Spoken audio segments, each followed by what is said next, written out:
tous et à toutes, j'espère que vous allez bien. Bienvenue dans Portrait de femmes, le podcast qui donne la parole aux femmes entrepreneurs et qui exercent des professions intellectuelles. Aujourd'hui, j'ai le plaisir de recevoir Françoise NTP, architecte et designeuse. Bonjour Françoise. Bonsoir Estelle. Comment vas-tu ? Très très bien. Je suis très heureuse de te recevoir. Tu vas nous parler de ton parcours en tant qu'architecte et designeuse. Est-ce que tu pourrais te présenter s'il te plaît ? Bien sûr, donc je m'appelle Françoise NTP. Je suis architecte depuis bientôt 25 ans à Paris. Je suis d'origine camerounaise. Je suis née au Cameroun, à Douala, et je suis arrivée en France à Paris à l'âge de 2 ans à peu près. Donc je suis plus française, ou en tout cas européenne que camerounaise aujourd'hui, mais j'ai toujours des sentiments pour mon pays. Et donc du coup, tu es architecte, tu as fait quelles études J'ai fait l'école spéciale d'architecture de Paris, qui est dans le 14e arrondissement. Et avant ça, j'avais fait une prépa de beaux-arts, en fait, parce qu'au départ, je me prédestinais à être architecte d'intérieur. Et en fait, par les hasards de la vie, on va dire, je me suis trompée d'école. Et je me suis retrouvée en école d'architecture, par hasard, en fait. Et donc, finalement, ça m'a tout de suite plu et je suis restée. Et je me suis dit qu'après, si je voulais me spécialiser, je pourrais toujours le faire. Et c'est plus difficile dans l'autre sens, en fait. Et tu es designeuse aussi ? Alors, c'est un bien grand mot. Disons que je m'intéresse beaucoup au design et dès que je peux faire, on va dire, du mobilier ou des choses qui s'en rapprochent dans mes projets, je le fais. Mais je suis avant tout architecte, d'abord. Et du coup, c'est quoi la différence entre le fait d'être architecte et pour moi, le design, c'est une notion beaucoup plus large dans le sens vraiment anglophone du terme. C'est-à-dire, le design, c'est la création, en fait. C'est ce qu'on peut vraiment dessiner. Donc, ça englobe pour moi plus que ce qu'on peut appeler aujourd'hui le design d'une manière commune, qui est le mobilier. Mais pour moi, le design, c'est vraiment la création dans toutes ses formes, en fait. Et c'est quoi qui te passionne dans le domaine de l'architecture ? Pourquoi tu as choisi ce domaine en particulier ? Pourquoi tu t'es orientée vers cette branche-là et pas une autre branche ? En fait, j'ai toujours eu beaucoup de... j'ai toujours été intéressée par tout ce qui est création et j'ai beaucoup, grâce à ma mère, j'ai beaucoup voyagé quand j'étais jeune. Donc j'ai toujours eu... je sais pas, je me suis toujours sentie bien dans les villes et dans les paysages. Et donc, du coup, la sensation ou la notion d'espace était toujours importante pour moi. Donc, je n'ai pas su tout de suite ce que je voulais faire. Même au sortir du bac, je n'étais pas tout à fait sûre encore.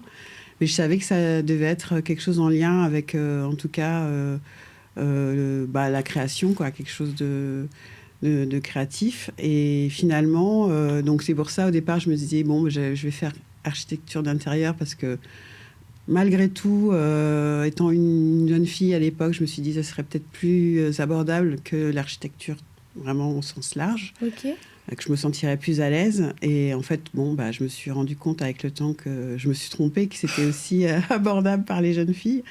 Mais voilà, j'ai toujours aimé travailler sur l'espace, sur les couleurs, sur les matières, sur tout ce qui crée un peu notre paysage aujourd'hui, quoi.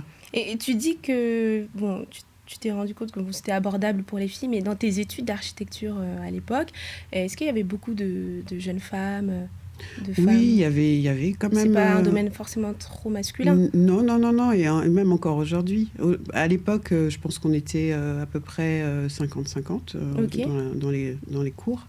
Et aujourd'hui, il y a même plus de filles que de jeunes hommes. D'accord, Ouais, dans les écoles. Après, on ne sait pas où elles disparaissent, mais on sait à peu près maintenant. Mais elles ne sont pas forcément après en premier plan dans le domaine. Mais il y a beaucoup de femmes qui s'intéressent à l'architecture. Ouais. Et des femmes noires architectes Là, il y en a moins, déjà. Déjà, c'est dû aussi à la géographie. Mais c'est vrai que, en tout cas, en Europe et à Paris, il y a beaucoup moins, effectivement, de jeunes femmes noires architectes. Est-ce que tu as été confrontée à certains défis, que ce soit le sexisme ou le racisme, durant tes études ? Alors, durant mes études, pas forcément. Ça s'est un peu manifesté plutôt après.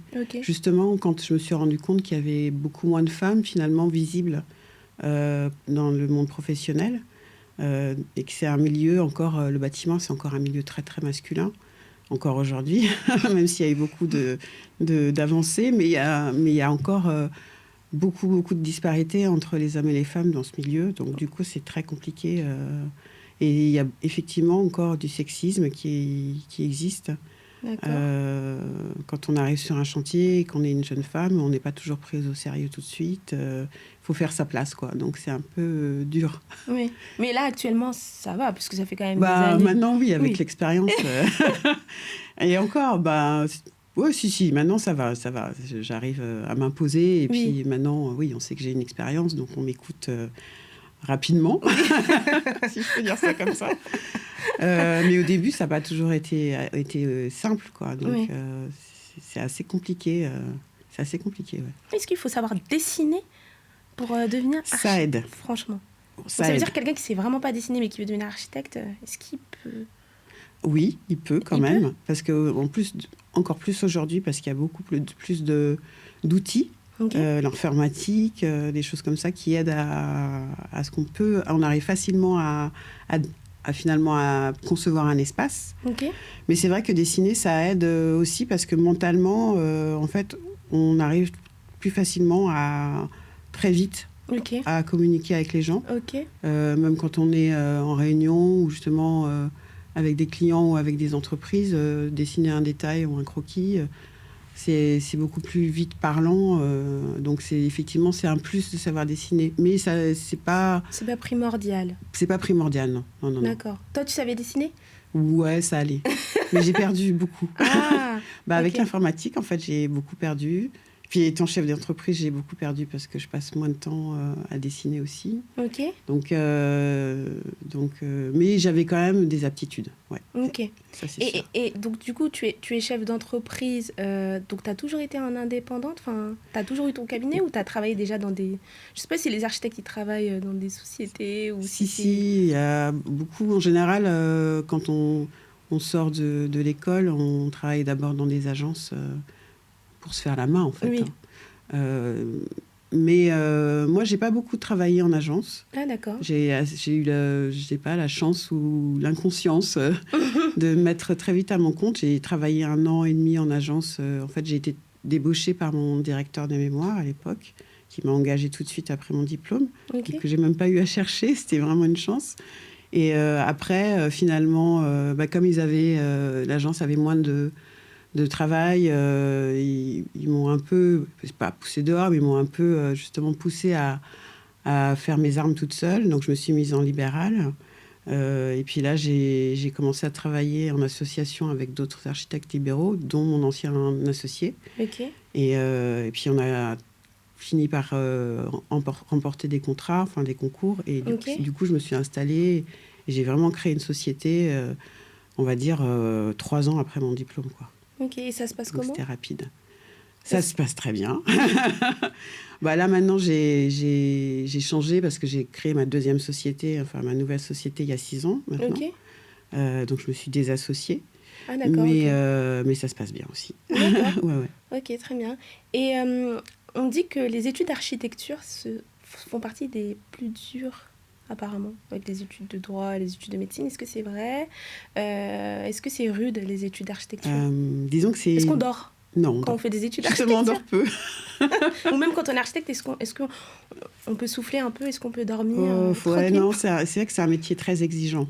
Ah, ok. Donc, les études sont longues, parce que c'est 5, voire 6 ans d'études, en fonction des parcours des gens. Et même quand on sort des études, on est comme les médecins, on ne sait rien faire. Donc c'est vraiment avec l'expérience qu'on apprend. Et c'est vrai que c'est un métier où on est un peu chef d'orchestre. Donc on a beaucoup de responsabilités, même pénales. Donc c'est pour ça. Donc c'est pour ça que c'est un métier qui est assez dur, effectivement.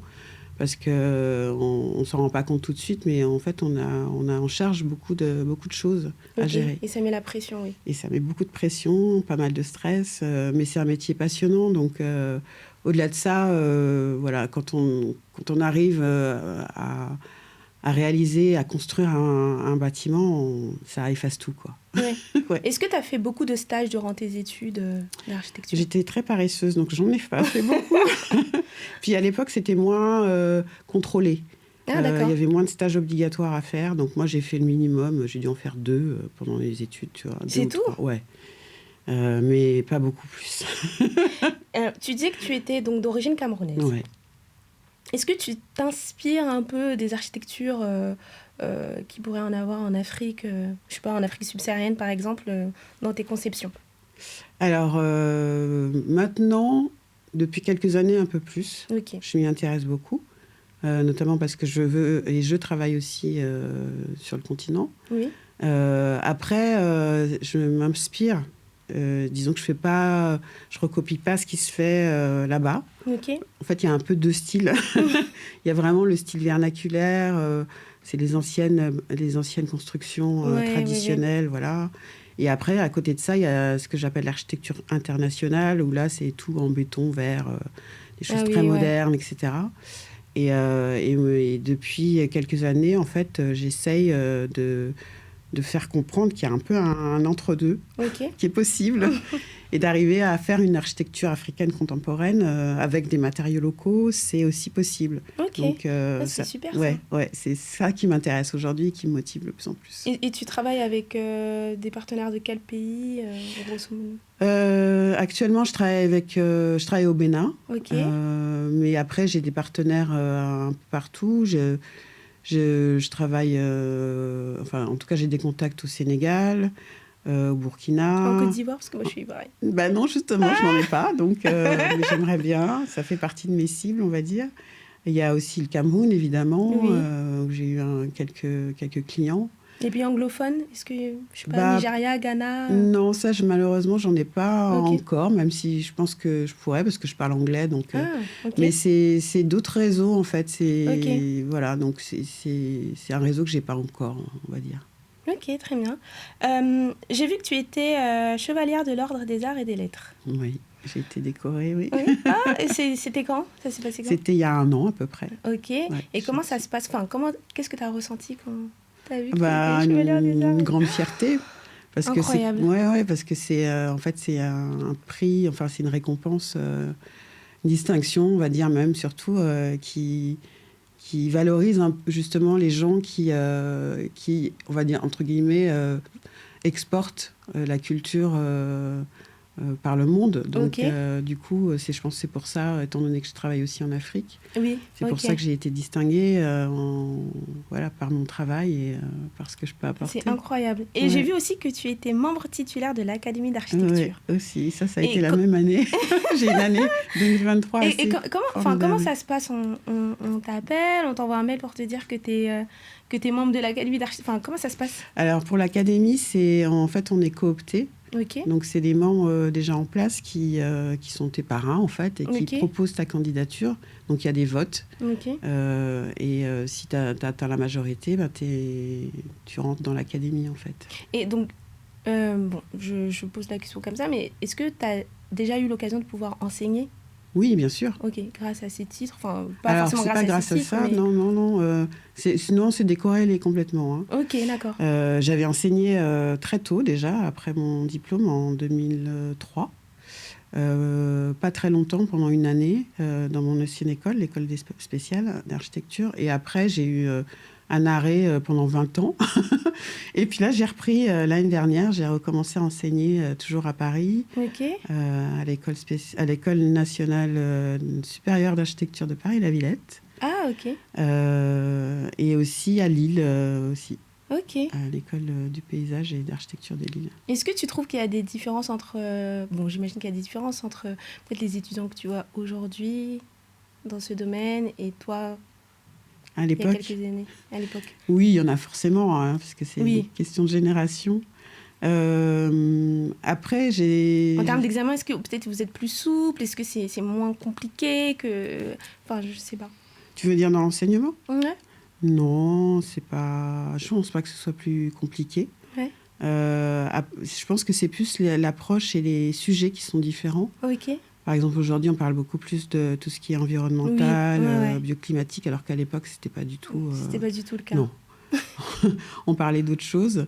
Donc, je trouve que les étudiants aujourd'hui, en quelque manière, sont un peu plus engagés. D'accord. C'est pas toujours conscient, mais ils ont ça en eux, en fait. Ok. Plus que nous, à l'époque, je pense.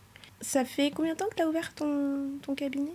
Ma nouvelle agence, ça fait 6 ans. 6 Mais ans. Après, ma première agence, je l'ai ouverte en 2002. Ok. Donc, voilà. Et est-ce que tu as des collaborateurs avec toi ou... Oui, alors, dans ma première agence, on était, entre guillemets, c'était pas une très grosse agence, mais c'est une agence moyenne pour la France. On était entre 10 et 15 personnes. Oui. Ah, ok. Ouais, et aujourd'hui, par contre, j'ai réduit beaucoup. Donc, on est entre 2 et 5 personnes en fonction des sujets. Ok. Et moi, ça me plaît. En fait, j'ai jamais été à l'aise avec beaucoup de monde parce qu'en fait, c'est ce que je te disais, on devient plus chef d'entreprise qu'autre chose. Donc, on n'a plus le temps de faire des projets. D'accord. On est plus là pour s'occuper de gérer une équipe, leur donner du travail, chercher du travail. Et là, maintenant, je peux à nouveau plus être dans le cœur des projets aussi. Donc, ça m'intéresse plus. Ok, je vois. Est-ce que tu pourrais donner une journée type d'une architecte ? Oula. Les missions principales, comment ça se passe ? C'est des particuliers ou des entreprises que tu as généralement ? Alors moi, j'ai un peu de tout. Justement, j'essaye de ne pas me spécialiser. Ah, ok. C'est pas facile, mais c'est un luxe que j'essaye de garder. Ok. Donc, je travaille aussi bien pour des particuliers que des promoteurs privés, que des marchés publics. Ok. Voilà, c'est très, très varié, même en termes de taille de projet. Je fais donc appartements ou bien des équipements publics. Donc moi, tout m'intéresse. Ok. Je trouve qu'on apprend de tout. Donc du coup, la journée type, elle n'existe pas vraiment. Et c'est ce qui me plaît dans ce travail, justement. C'est que ce n'est pas un travail à la tâche. Ok. D'ailleurs, c'est marrant parce que j'ai fait un article récemment sur ça où il y a un magazine... professionnel qui m'a demandé justement de raconter une de mes journées type. Oui. Et en fait, j'ai fait un peu un mix de plein de journées parce que aucune de mes journées se ressemble. Donc en gros, le matin, je me lève, je m'occupe de mes affaires familiales. Ensuite, je pars au bureau. Parfois, je prends un café avant avec les gens du quartier, voilà. Ouais. Puis après, je me mets au travail. Donc généralement, le matin, j'aime bien m'occuper de la gestion de mes mails, répondre aux mails, regarder les appels d'offres, voilà, tout ce qui est administratif surtout. Ça, je le fais le matin quand j'ai les idées encore un peu claires. Et puis après, je hiérarchise en fonction des sujets, des projets et des urgences. Donc, je m'occupe de mes projets. Et régulièrement, je suis aussi beaucoup à l'extérieur parce que je participe à plein d'activités externes. Donc, ça peut être des conférences, ça peut être du chantier, ça peut être des visites d'autres bâtiments de confrères. Ça peut être plein de choses différentes, quoi. Mais du coup, je ne suis pas toujours non plus derrière mon ordinateur. Ah, mais c'est super. Bah ouais, c'est bien. Et du coup, après, les journées peuvent se finir plus ou moins tard. Ah ouais. Donc maintenant, on va dire que j'ai une vie de famille un peu réglée. J'ai appris à dire stop. Ah oui, ok. Ouais. Et bon, ça m'arrive parfois de travailler chez moi le soir, mais c'est assez rare quand même maintenant. Mais on va dire que ma journée, c'est 9h-19h, quoi. Ça va. Oui, mais voilà, j'ai appris à le faire. Avant, c'était plus. Oui, j'imagine. Ouais. Quand tu t'es lancée donc, dans ce domaine-là, est-ce que tu as eu des craintes ? Est-ce que tu t'es dit, finalement, est-ce que c'est vraiment pour moi ? Est-ce que tu as eu des doutes, des remises en question, qui sont d'illégitimité, de légitimité, je suis une femme, je suis noire, etc. etc. Il y en a toujours un peu. Après, moi, j'ai toujours été assez naïve, ou je ne sais pas comment dire, mais très optimiste surtout. Ah, mais c'est bien. Donc je prends généralement très facilement des risques. Ok. Et du coup, comme en plus j'ai démarré, j'étais pas seule, j'étais associée. Oui. Donc c'est plus facile quand on est deux au début.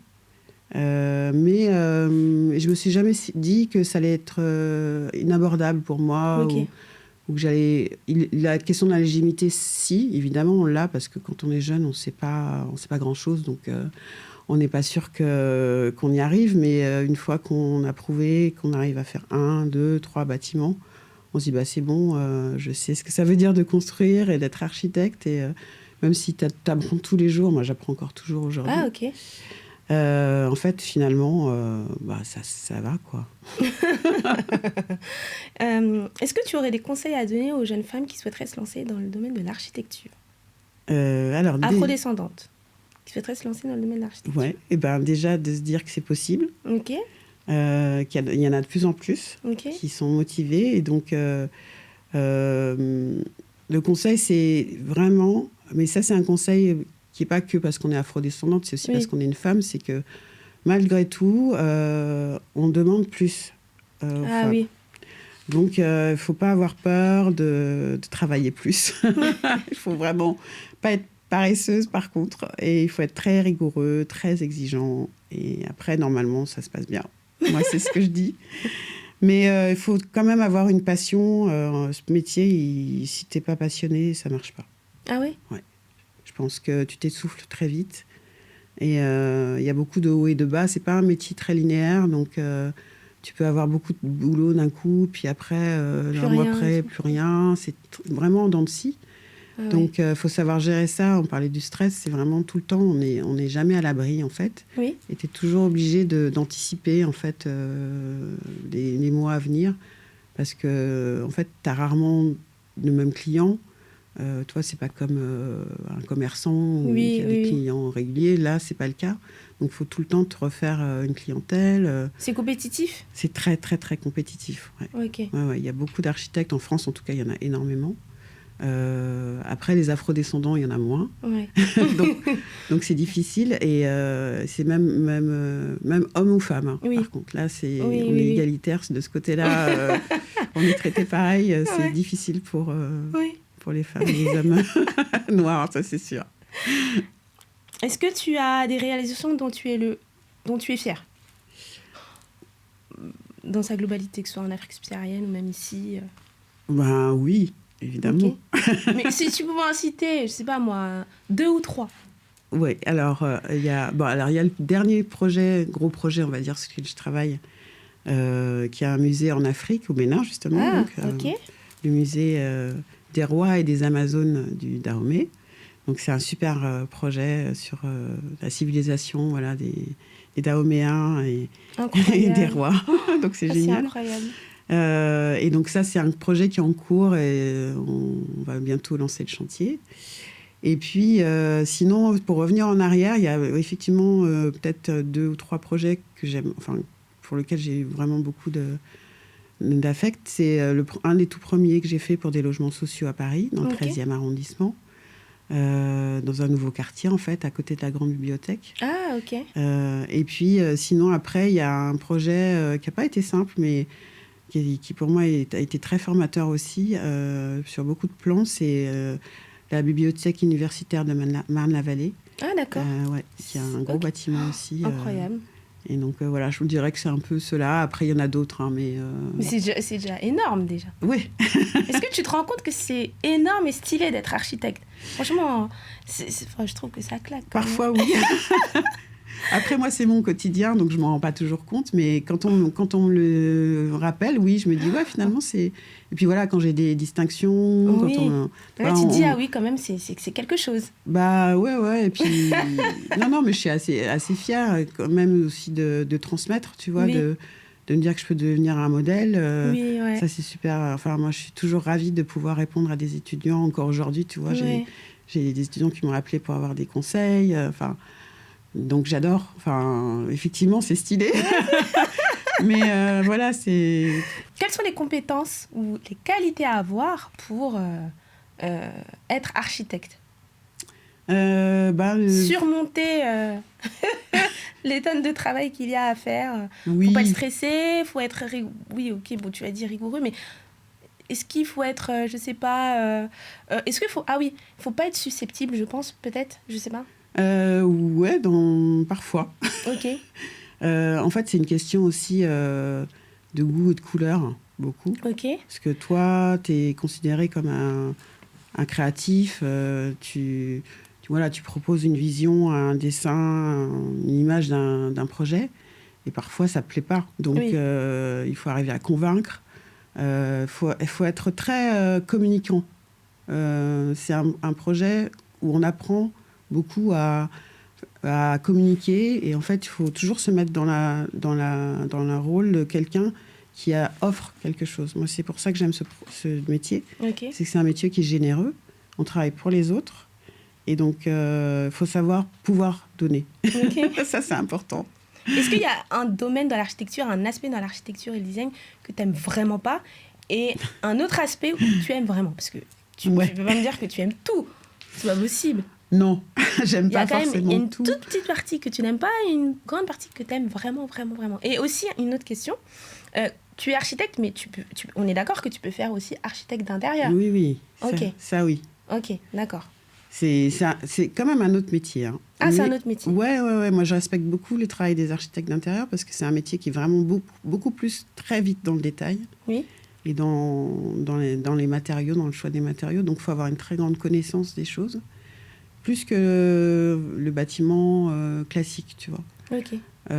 Après, ce que j'aime pas, on va dire, dans ce métier, c'est, comme beaucoup, c'est tout le côté administratif qui est assez lourd. Ouais. Comme mine de rien, on a beaucoup de choses à gérer d'un point de vue administratif.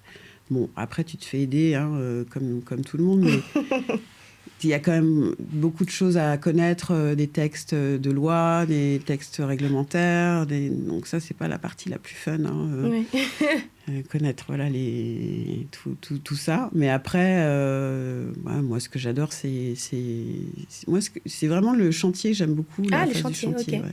Parce que j'apprends beaucoup et j'aime beaucoup travailler et échanger avec les faiseurs, quoi, les maçons, les artisans. Oui. Même quand je fais des projets, en général, j'aime bien, très vite, quand je suis en phase de conception, appeler les artisans et dire, j'aimerais faire ça, quels sont vos conseils, j'aimerais en discuter avec vous, est-ce que c'est possible de se faire ci, de faire ça. Parfois même, je leur demande des choses qu'ils ne font pas, puis on les développe ensemble. Donc, il y a un côté un peu R&D, tu vois, que j'aime bien aussi dans ce métier. C'est un peu ça que j'aime. C'est pour ça que je dis que j'apprends toujours, parce qu'en fait, je refais jamais le même projet. Ok. Ça, c'est vraiment quelque chose pour moi qui est très important.